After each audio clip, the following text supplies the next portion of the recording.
Morning at Foster Technologies. Natalie Morgan stepped into the glass elevator of Foster Technologies, balancing her coffee and laptop bag. The San Francisco skyline stretched before her as she rode up to the 20th floor. 3 years at this company had taught her many things, but the biggest mystery remained her boss, Ryan Foster. At 34, Ryan had built a tech empire from scratch. His company revolutionized cloud security, making him one of the youngest billionaires in Silicon Valley. Women threw themselves at him constantly, yet he remained perpetually single. The break room conversation. Natalie found Mia Chen and Derek Walsh already in the break room, discussing weekend plans.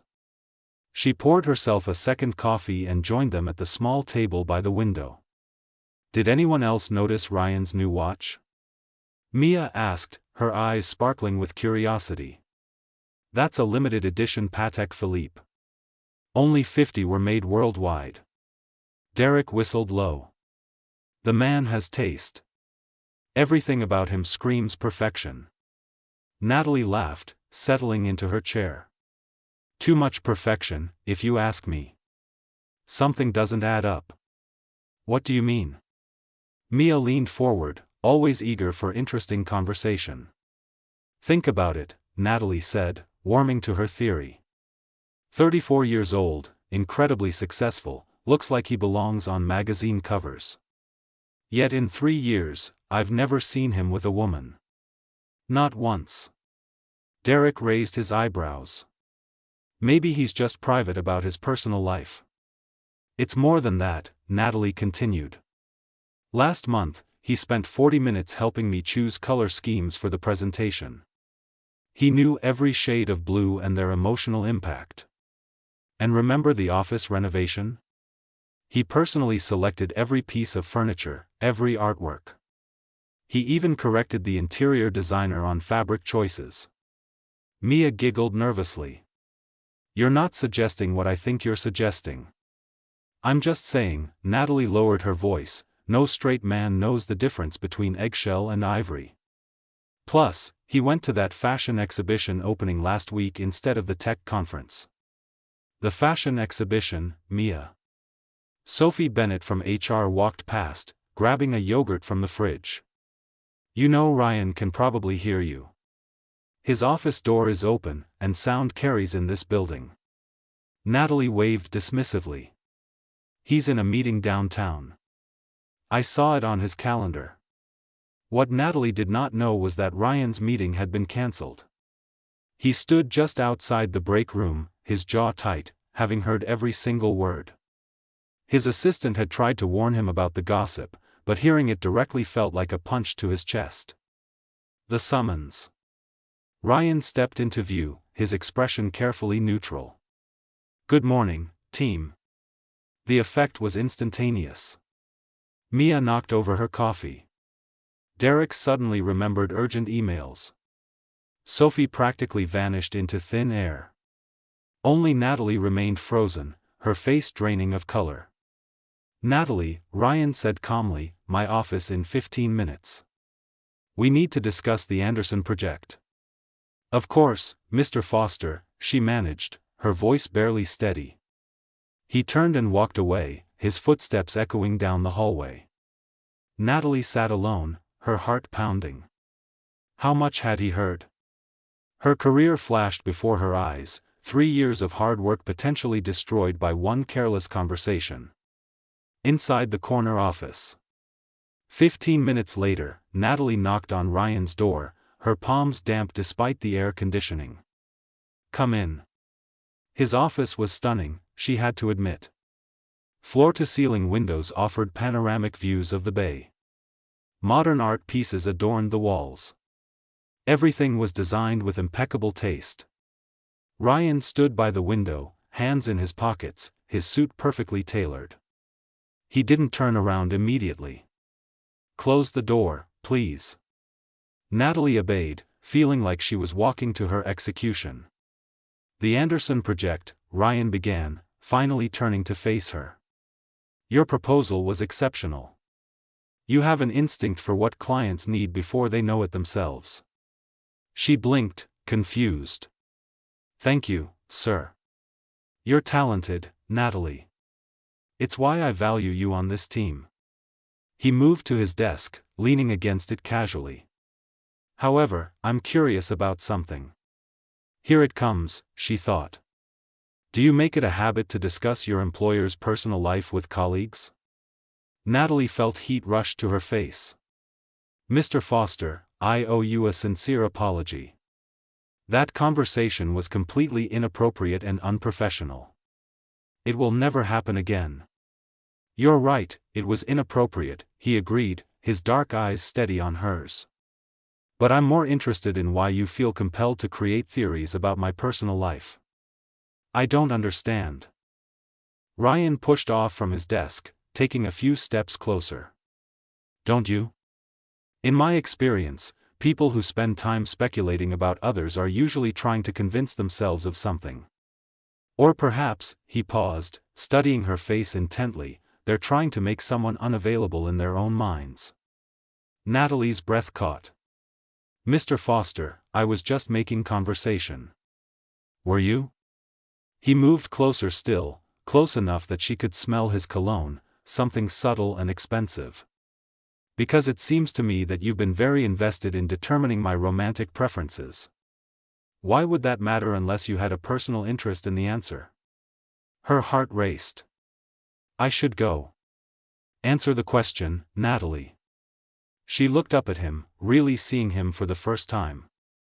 Not as the untouchable CEO, but as a man. A very attractive, very present man who was looking at her with an intensity that made her knees weak. "I don't know," she whispered. The unexpected invitation. Ryan stepped back, his professional mask sliding back into place. "The Tech Innovation Gala is this Saturday evening. I need someone who understands our brand and can network effectively. I'd like you to attend as my guest." Natalie's mind reeled. "You want me to go to the gala with you? Is that a problem?" "No, sir. Not at all." "Good. Formal attire. I'll pick you up at 7. He returned to his desk, effectively dismissing her. "That's all for now."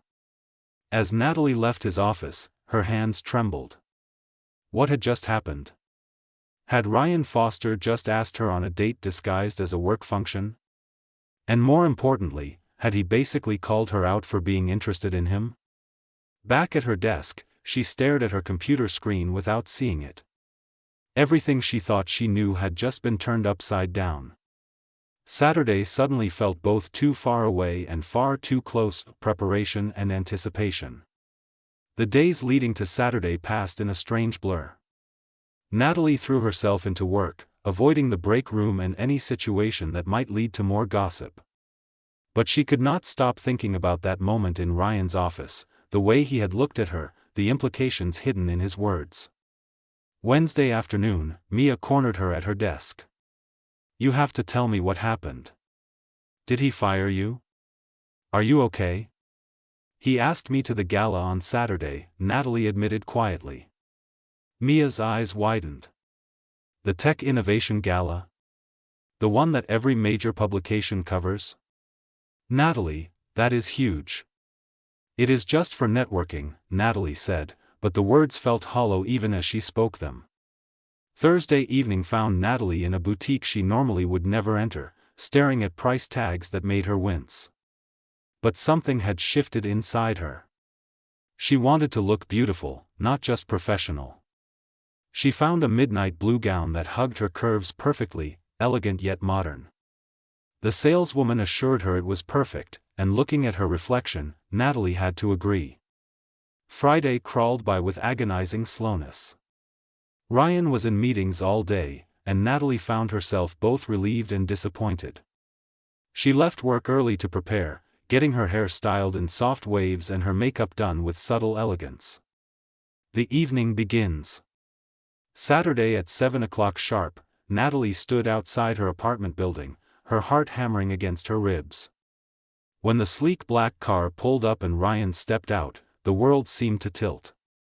He looked absolutely devastating in a classic black tuxedo, his dark hair perfectly styled, his presence commanding the entire street. But it was the way he looked at her that made Natalie forget how to breathe. His eyes traveled slowly over her appearance, taking in every detail, and something heated and undeniable flickered in their depths. "Natalie," he said, his voice deeper than usual. "You look absolutely breathtaking." "Thank you," she managed. "You look very handsome." He offered his arm, a slight smile playing at his lips. "Shall we? I have a feeling tonight will be memorable." In the car, the tension was palpable. They sat close but not touching, the space between them charged with electricity. Ryan asked about her week, and Natalie found herself relaxing slightly, talking about a difficult client she had won over with a creative campaign. "That is what I admire about you," Ryan said. "You think outside conventional boundaries. You see possibilities others miss. Is that why you promoted me?" The words slipped out before she could stop them. Ryan turned to look at her fully. "I promoted you because you earned it. The director position has been yours in practice for months. I was simply making it official. A night to remember." The venue was spectacular. The grand ballroom glittered with crystal chandeliers, and elegantly dressed guests mingled beneath stunning floral arrangements. Natalie felt like she had stepped into a fairy tale. Ryan's hand rested on the small of her back as he guided her through the crowd. The touch was light but possessive, sending shivers through her entire body. He introduced her to an impressive parade of people, tech founders, venture capitalists, innovators whose names she had only read in articles. To her surprise, Natalie found herself completely at ease. Her natural intelligence shone through, and she engaged in fascinating conversations about technology's future, marketing strategies, and innovation. More than once, she caught Ryan watching her with what looked distinctly like pride. "You are a natural at this," he murmured during a quiet moment. "I knew you would be. Is that why you brought me tonight? To test me?" "No," he said, his gaze intense. "I brought you because I wanted you here. With me." Before she could process that statement, a photographer approached. "Mr. Foster, may I get a photo for the evening's coverage?" "Of course." Ryan's arm slid around Natalie's waist, pulling her close against his side. She fit perfectly there, she realized, as if they were two pieces designed to connect. The camera flashed several times, capturing them in a way that would definitely not look purely professional to anyone who saw the photos. "The dance. Dance with me," Ryan said after the photographer left. It was not a question. The orchestra was playing something slow and romantic. Ryan led her onto the dance floor, one hand holding hers while the other remained firmly on her waist. They moved together effortlessly, as if they had danced together countless times before. "I owe you an apology," Natalie said softly, looking up at him. "For what?" "For making assumptions. For the gossip. For not seeing you as a complete person instead of just my boss or some puzzle to solve." Ryan's hand tightened on her waist, pulling her infinitesimally closer. "And what do you see now?"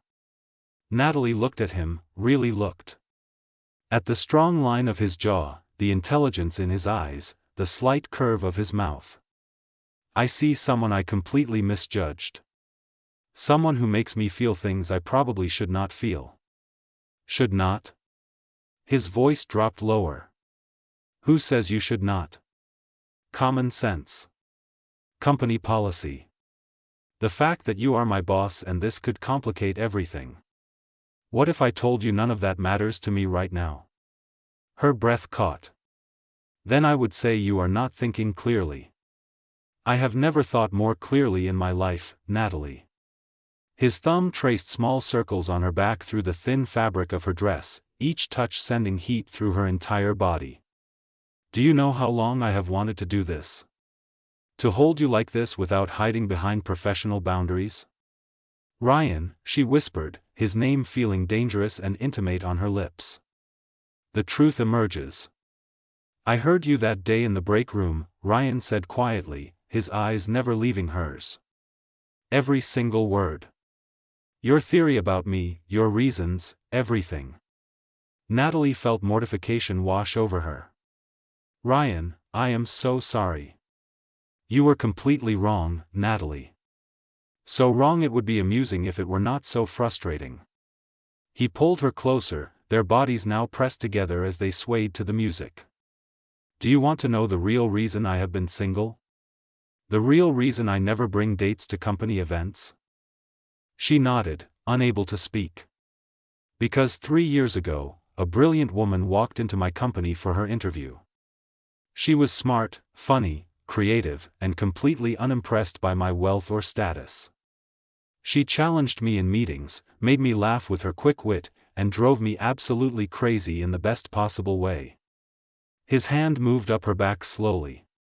I kept my distance because she worked for me. Because getting involved with an employee could destroy her career and mine. Because I valued her too much to risk losing her. Natalie's heart was pounding so hard she thought it might burst. You are talking about me. I have always been talking about you, Natalie. Every decision I made, every time I kept myself from getting too close, it was all because of you. I have been attracted to you since the day we met. Not just attracted, captivated. Why did you not say anything? Because you saw me as your boss.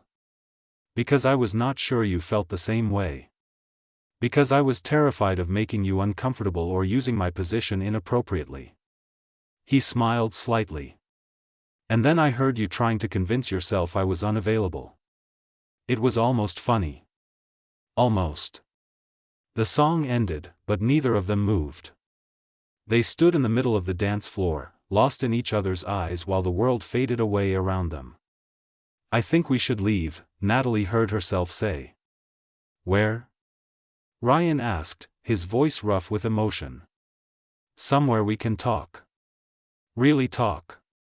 Without all these people watching. Ryan's eyes darkened with understanding and something deeper, something that made Natalie's pulse race even faster. My penthouse is 10 minutes away. We can talk there. Just talk, I promise. Unless you want more. Natalie looked at him, at this man who had just completely upended everything she thought she knew. Let us go. Without another word, Ryan took her hand and led her through the crowd, pausing only to make brief excuses to a few key people. Within minutes, they were in his car, the city lights streaming past as they drove through San Francisco's streets toward whatever came next, the penthouse. The elevator ride to Ryan's penthouse felt endless. They stood close, hands intertwined, the air thick with unspoken emotion. When the doors finally opened directly into his home, Natalie stepped into a space that took her breath away. Floor-to-ceiling windows offered a stunning panorama of San Francisco at night. The decor was modern yet warm, all clean lines and comfortable elegance. This was not just a showpiece, this was a home where someone actually lived. Ryan shrugged off his jacket and loosened his bow tie, suddenly looking more human and less like the untouchable CEO. Would you like something to drink? Wine, water, coffee? Water would be good, Natalie said, her throat suddenly dry. He disappeared into the kitchen, returning moments later with 2 glasses of sparkling water. They sat on the plush sofa facing the windows, the city twinkling below them like a constellation of stars. I should have been honest with you sooner, Ryan began, setting his glass down. But I convinced myself I was doing the right thing by maintaining distance. I thought I was protecting you, protecting us both. Natalie turned to face him fully. Tell me everything. I want to understand. The beginning. Ryan ran a hand through his hair, a gesture she had never seen him make before. It made him look younger, more vulnerable. The day you interviewed, you walked into my office and immediately noticed the award on my shelf. Not the big industry recognition everyone comments on, but the small community service award from my first startup. You asked me about it, about why I kept it when it was not as prestigious as the others. I remember, Natalie said softly. You told me it reminded you why you started in the first place. To make technology accessible and helpful, not just profitable. You were the only candidate who cared about that. Everyone else wanted to talk about market share and growth projections. But you wanted to know about purpose and meaning. He smiled at the memory. I knew right then you were special. I also knew I was in trouble. Why trouble? Because I felt something immediately. An attraction, yes, but more than that. A connection. And you were about to become my employee, which made any personal relationship completely inappropriate. He looked at her intently. So I made a choice. I would be professional, maintain boundaries, and hope the feelings faded. But they did not fade, Natalie whispered. They got stronger. Every meeting, every presentation, every time you challenged me or made me laugh. You have no idea how many times I wanted to ask you to dinner, to spend time with you outside the office. But I could not risk your career or put you in an uncomfortable position. Understanding the distance. Natalie thought back over the past 3 years, seeing everything in a new light. The times you seemed cold or distant, you were not being aloof. You were trying to protect me. And myself, Ryan admitted. Do you know how difficult it was to watch other men flirt with you at company events? To hear about your dates and pretend I did not care? I threw myself into work, into building the company, thinking it would be enough. It never was. I thought you did not notice me at all, Natalie said, emotion making her voice thick. I thought I was just another employee. You were never just anything to me, Natalie. You were everything I wanted and could not have. He reached out, gently tucking a strand of hair behind her ear. And then I heard you in the break room, creating elaborate theories about why I was single. It hurt at first, but then I realized something. What? You cared enough to wonder. You paid attention to details about me. Maybe, just maybe, you felt something too, even if you did not realize it. Natalie felt tears prick her eyes. I told myself you were unavailable because the alternative was too scary. If you were single and straight and just not interested in me, that would hurt too much. So I created a story that made sense, one where your disinterest had nothing to do with me. Confessions. Ryan moved closer, taking her hand in his. I need you to understand something. What I feel for you is not just physical attraction, though you are the most beautiful woman I have ever seen. It is deeper than that. You challenge me intellectually. You make me laugh. You care about things that matter. You see people, really see them, including me. I feel the same way, Natalie admitted, her heart racing. I think I have felt it for a long time, but I buried it. Told myself it was just admiration for a boss, nothing more. But it was always more, Ryan. Always. What happens now? Ryan asked, his thumb tracing circles on her palm. Because I need to know what you want. I will not pressure you or use my position. If you want to keep things professional, I will respect that. It will kill me, but I will respect it. Natalie looked at him, at this powerful man who was offering her complete choice, who was willing to continue suffering in silence if that was what she wanted. In that moment, she realized something profound. This was not about the CEO and the employee. This was about two people who had found something rare and precious and were finally brave enough to acknowledge it. I want you, she said simply. Not my boss, not the billionaire, just you. The man who remembers how I take my coffee. The man who sent me flowers when I was sick last year and signed the card from the team. The man who is looking at me right now like I am the most important person in the world. The first kiss. Ryan's eyes darkened with emotion. You are the most important person in my world. You have been for 3 years. He cupped her face gently, giving her every opportunity to pull away.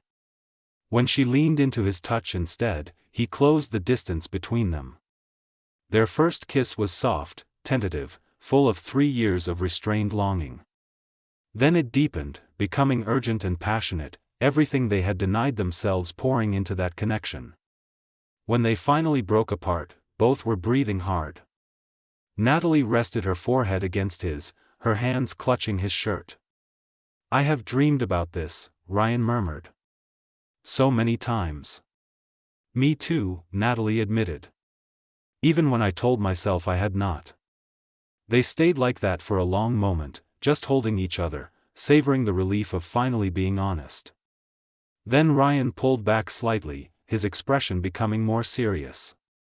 "We need to talk about the practical aspects. I do not want you to feel pressured or worried about your job." "I know," Natalie said. "We will need to talk to HR, make sure everything is handled properly. I do not want anyone thinking I got my promotion because of a relationship." "You earned that promotion long before tonight," Ryan said firmly. "But you are right. We will do this correctly, transparently. I will not let anyone question your abilities or achievements." Looking forward. They talked for hours, sitting close on the sofa as the city lights glittered below. They discussed how to handle the relationship at work, how to maintain professionalism while being honest about their feelings. They talked about their fears, their hopes, their dreams for the future. "I want to take you on a real date," Ryan said as dawn began to lighten the sky. "Somewhere we can just be Ryan and Natalie, not CEO and director. I want to learn everything about you that I do not already know." "I would love that," Natalie said, smiling. "Though you already know a lot. You pay attention to details." "Only about you," he admitted.